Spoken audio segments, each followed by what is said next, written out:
Hello friends, नमस्कार and welcome to समाधान। साथियों, उम्मीद है कि आप सब अच्छे होंगे और स्टडी भी आपके अच्छे से चल रही होगी। साथियों, 17th बीपीएससी इस वीडियो को ज़रूर देखेंगे, क्योंकि बीपीएससी ने जब से निबंध पेपर इंट्रोड्यूस किया है तब से लेकर के ये दूसरा पेपर है। 68 में इसके पहले आपका निबंध का पेपर हो चुका है और ये 69th में दूसरा पेपर है। तो यहाँ पे बदलते हुए पैटर्न को आपको समझना होगा, कैसे निबंध के पेपर आ रहे हैं। यहाँ पे आपको 300 फुल मार्क्स होता है और 3 घंटे का समय मिलता है। 3 सेक्शन से यहाँ पे क्वेश्चन पूछे जाते हैं, जिसमें एक बिहार स्पेसिफिक सेक्शन भी होता है, खंड 3। तो यहाँ पे तीनों खंड का यहाँ पर लोग डिस्कशन करने वाले हैं। यहाँ पे देखेंगे तो सेक्शन 1 खंड 1 से देखेंगे तो write an essay on any one of the following topics in about 700 words to 800 words. और 100 नंबर का पहला सेक्शन से, यानी तीनों सेक्शन से 100 नंबर का, 300 नंबर का होता है और 700 से 800 शब्दों में यहाँ पे लिखना होता है। आप हिंदी या इंग्लिश किसी भी लैंग्वेज में लिख सकते हैं, लेकिन यहाँ पे आपको इंग्लिश जो मिलता है वो यहाँ पे जो बिहार स्पेसिफिक में है उसमें केवल हिंदी उसका लिखा रहता है, ट्रांसलेशन उसका इंग्लिश का नहीं मिलता है। बाकी में आपको यहाँ पे इंग्लिश और हिंदी दोनों में रहता है। पहला जो क्वेश्चन देखेंगे सेक्शन 1 का है ये, विज्ञान और प्रौद्योगिकी ब्रह्मांड के रहस्य को जानने में सहायक है। Science and technology are helpful in understanding the mysteries of the universe. तो इस पे निबंध आपको लिखना है। इसमें जो दूसरा आ जाता है, चूंकि इसमें से किसी एक को लिखना है, तो कृषि व्यवस्था में सुधार कर देश की ग्रामीण अर्थव्यवस्था अर्थतंत्र को सशक्त बना सकते हैं। काले धन की अर्थव्यवस्था अपराध और भ्रष्टाचार का प्रमुख कारण है। चौथा इसमें जो है आपका वो है कि आधुनिक संचार क्रांति ने मानव के संचार के साधनों और टेक्नोलॉजी के प्रति जागरूकता में यहाँ पे रूप से वृद्धि की है। तो यहाँ पे देख सकते हैं कि ज़्यादातर आपको यहाँ पे किस चीज़ का देखने को मिल रहा है। तो देखिए साइंस टेक से यहाँ पे रिलेटेड है निबंध जो है। यहाँ पे देखिए विज्ञान और साइंस से संबंधित 2 क्वेश्चन यहाँ पे आ गए हैं। उसके बाद से यहाँ पे कृषि से एक है संबंधित और एक काले धन की अर्थव्यवस्था से संबंधित है। यहाँ पे सेक्शन 1 कंप्लीट हो जाता है यहाँ पे, और यहाँ से आपको केवल एक निबंध कोई लिख देना है किसी भी टॉपिक पे, चारों में से किसी एक टॉपिक पे। जो दूसरा सेक्शन आता है यहाँ पे, तो इसमें भी किसी एक पे आपको निबंध लिखना है।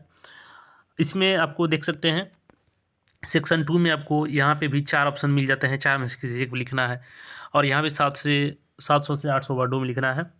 महिला सशक्तिकरण की वर्तमान स्थिति राजनैतिक सशक्तिकरण के परिप्रेक्ष्य में। अब देखिए current status of women empowerment in perspective of political empowerment.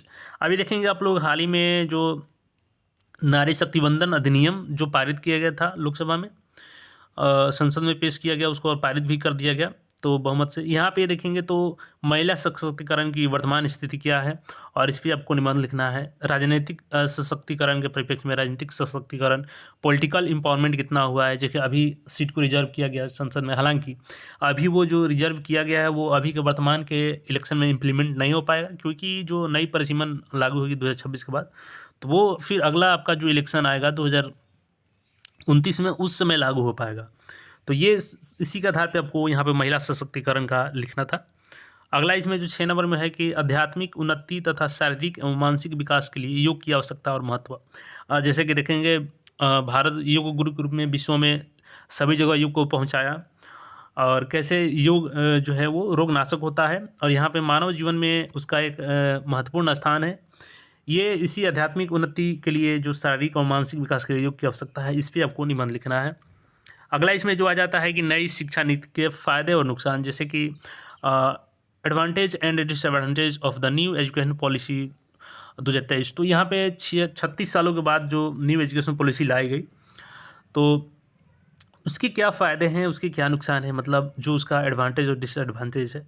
तो नई शिक्षा नीति के आधार पे आपको यहाँ पे जो नई इसमें बदलाव किए गए पैटर्न में, उस पर यहाँ पे निबंध लिखना है आपको। और जो अंतिम इसमें ऑप्शन आता है सेक्शन 2 का, तो भारतीय कृषि पर जलवायु परिवर्तन का प्रभाव तथा बचाव के कारण, impact of climate change and Indian agriculture and prevention measures. तो भारतीय कृषि पर जलवायु परिवर्तन का क्या प्रभाव है, बचाव के क्या उपाय हैं, इस पर आपको निबंध लिखना था। और यहाँ से भी किसी चारों टॉपिक में से एक पे लिखना था। और इसके बाद यहाँ पे सेक्शन 3 जो कि बिहार स्पेसिफिक है, तो यहाँ पे देखेंगे चूँकि बिहार की जो आम बोलचाल की भाषा में कहावतें होती है, लोकोक्तियाँ होती है, उसी के आधार पे यहाँ पे आपको निबंध लिखना होता है और 700 से 800 वर्ड में लिखना होता है। अब देखिए यहाँ पे आपको इंग्लिश केवल उसका वर्ड मिलेगा, इसकी इंग्लिश ट्रांसलेट करके नहीं मिलेगा। जैसे कि यहाँ पे ये देखेंगे तो बिन समाज के बोली हो सकेला का, बिन बोली समाज हो सकेला का, यानी यहाँ पे बोला गया है कि बिन समाज की बोली हो सकेला, बिना समाज के क्या बोली भाषा हो सकती है, और बिना भाषा के क्या समाज का निर्माण हो सकता है। तो यहाँ पे इंग्लिश में भी वही है, केवल वर्ड उसको दे दिया गया है। तो ये आपको लिखना है। जो इसमें अगला ऑप्शन है कि धोबियक कुकुर ने घर के ने घाट के। तो धोबियक कुकुर ने घाट के न घाट के, कहावत कहा जाता है ना कि धोबी का कुत्ता ना घर के होता है ना घाट के होता है, यानी उसका कहीं सहारा नहीं होता है। तो यहाँ पे वही है कि धोबियक कुकुर ने घर के ने घाट के। ये जो प्रचलित लोकोक्तियाँ हैं बिहार की, इसको आपको समझना होगा। जो भी 17th अभ्यर्थी हैं अभी से इस ध्यान में रखना होगा आपको इस टॉपिक को। अगला इसमें है कि आगू नाथ ने पाछू पगहा, बिना छान के कूदय गदहा। तो यहाँ पे है कि ना, बोला जाता है ना जनरली भाषा में हम लोग क्या बोलते हैं कि ना आगे नाथ ना पीछे पगहा, बिना छान के कूदे गदहा। तो उसी को यहाँ पे जो यहाँ पे एक्चुअल में दिया गया है, आगू नाथ ने पाछू पगहा, बिना छान के कूदे गदहा। तो मतलब गधा को ना आगे नाथ है ना पीछे पगहा है, फिर भी वो छलांग मारता है, कूदते रहता है। और इसमें अगला है कि अनेर धुनेर राम रखवार, अनेर धुनेर के राम रखवार, यानी कि जिसका कोई नहीं होता उसका राम रखवाला होता है।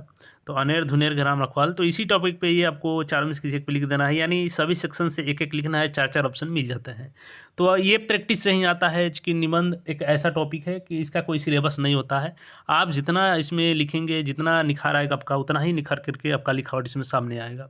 तो प्रैक्टिस सबसे ज़्यादा इसमें होता है। हाँ, कुछ इसके रूल रेगुलेशंस होते हैं कैसे यहाँ पे लिखना होता है, तो आप उसको प्रैक्टिस करेंगे, प्रैक्टिस करने से ही आएगा। पेपर ज़्यादा पढ़ेंगे तो आपकी भाषा में निखार आएगा, और जितना भाषा में निखार आएगा उतना अच्छा आप निबंध में कर पाएंगे। बाकी अपडेट्स के लिए चैनल से जुड़े रहें। मिलते हैं नए अपडेट में। धन्यवाद।